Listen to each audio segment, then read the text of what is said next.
സദ്യകളിലെ പ്രധാന ഒഴിച്ചേറിയായ പുളിശ്ശേരിയാണ് ഇന്നത്തെ റെസിപ്പി. മാമ്പഴ പുളിശ്ശേരിയാണ് ഞാനിവിടെ തയ്യാറാക്കുന്നത്. ഇതെങ്ങനെ ചെയ്യാമെന്ന് നമുക്ക് നോക്കാം. ഞാനിവിടെ 3 വലിയ മാങ്ങയാണ് എടുത്തിരിക്കുന്നത്. ഇതിൻ്റെ തൊലിയൊക്കെ നന്നായിട്ട് കളഞ്ഞെടുത്തിട്ടുണ്ട്. എനിക്കിവിടെ വലിയ ടൈപ്പ് മാങ്ങ കിട്ടിയുള്ളൂ. നാട്ടിലൊക്കെ ആകുമ്പോൾ ചെറിയ നാട്ടുമാങ്ങയൊക്കെ കിട്ടും. അതായിരിക്കും ഇതിന് ഏറ്റവും നല്ലത്. ഇതിലേക്ക് 6-7 പച്ചമുളക് കൂടെ ചേർത്ത് കൊടുത്തിട്ടുണ്ട്. എരിവിനനുസരിച്ചുള്ള മുളക് ചേർത്തോണേ. മാങ്ങയുടെ 1/4 ഭാഗം മൂടിക്കിടക്കാൻ ആവശ്യമായ വെള്ളം ഒഴിച്ചു കൊടുക്കാം. ഇതിലേക്ക് 1/2 ടേബിൾ സ്പൂൺ മഞ്ഞൾപ്പൊടിയും കൂടെ ചേർത്തിട്ടുണ്ട്. ആവശ്യത്തിനുള്ള ഉപ്പ് ചേർത്ത് കൊടുക്കാം. ഒന്ന് ഇളക്കി കൊടുത്തിട്ട് അടച്ചു വെച്ച് വേവിക്കാം.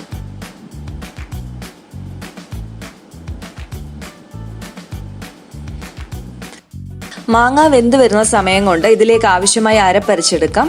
1/2 കപ്പ് തേങ്ങ, 1 നുള്ള് ജീരകം, നല്ല ജീരകം, ഇത്രയുമാണ് എടുത്തിരിക്കുന്നത്. ഇത് നന്നായിട്ട് അരച്ചെടുക്കണം.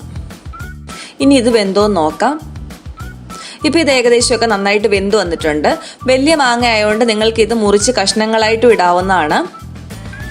ഇതിലേക്ക് അരപ്പ് ചേർത്ത് കൊടുക്കാം.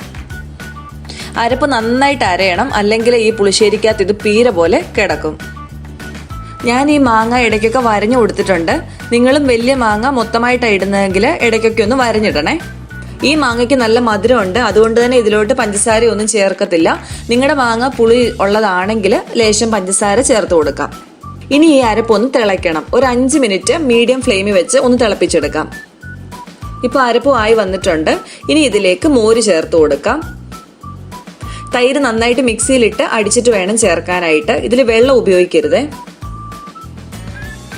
1 ലിറ്റർ മോരാണ് എടുത്തിരിക്കുന്നത്. നന്നായിട്ടൊന്ന് മിക്സ് ചെയ്തെടുക്കാം. തൈര് ഒഴിച്ചതിന് ശേഷം ഇട്ട് തിളപ്പിക്കരുത്. ഒന്ന് ചൂടായി വരികയെ ചെയ്യാവൂ. ഈ സമയത്ത് ഉപ്പ് നോക്കണം.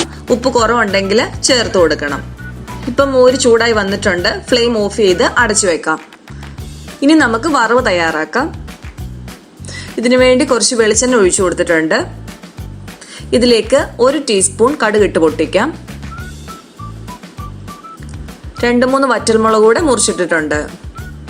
2 തണ്ട് കറിവേപ്പില ചേർത്ത് കൊടുക്കാം. പുളിശ്ശേരിയിലേക്ക് ഒഴിക്കാം. ഇനി ഇത് അടച്ചു വെക്കാം. ഇപ്പോൾ വളരെ ടേസ്റ്റി ആയിട്ടുള്ള മാമ്പഴ പുളിശ്ശേരി തയ്യാറായിട്ടുണ്ട്. നാട്ടിലുള്ളവരാണെങ്കിൽ ചെറിയ ടൈപ്പ് നാട്ടുമാങ്ങ തന്നെ എടുക്കാൻ നോക്കുക. ഇനി വലിയ മാങ്ങ കിട്ടുന്നതെങ്കിൽ നല്ല പഴുത്തത് നോക്കി എടുക്കാനും ശ്രമിക്കുക. അപ്പോൾ തീർച്ചയായിട്ടും എല്ലാവരും ഇത് ട്രൈ ചെയ്ത് നോക്കുക. ഇഷ്ടപ്പെടും. ഫീഡ്ബാക്ക് അറിയിക്കുക. അപ്പോൾ ഇന്നത്തെ റെസിപ്പി എല്ലാവർക്കും ഇഷ്ടമായെന്ന് വിചാരിക്കുന്നു. ഇഷ്ടമായെങ്കിൽ ലൈക്ക് ചെയ്യുക, കമൻറ്റ് ചെയ്യുക, ഷെയർ ചെയ്യുക. പിന്നെ നമ്മളുടെ ചാനൽ ആരെങ്കിലും സബ്സ്ക്രൈബ് ചെയ്തിട്ടില്ലെങ്കിൽ പ്ലീസ് സബ്സ്ക്രൈബ്. ഇനി ഒരു അടിപൊളി ഡിഷുമായിട്ട് നമുക്ക് കാണാം. Thanks for watching.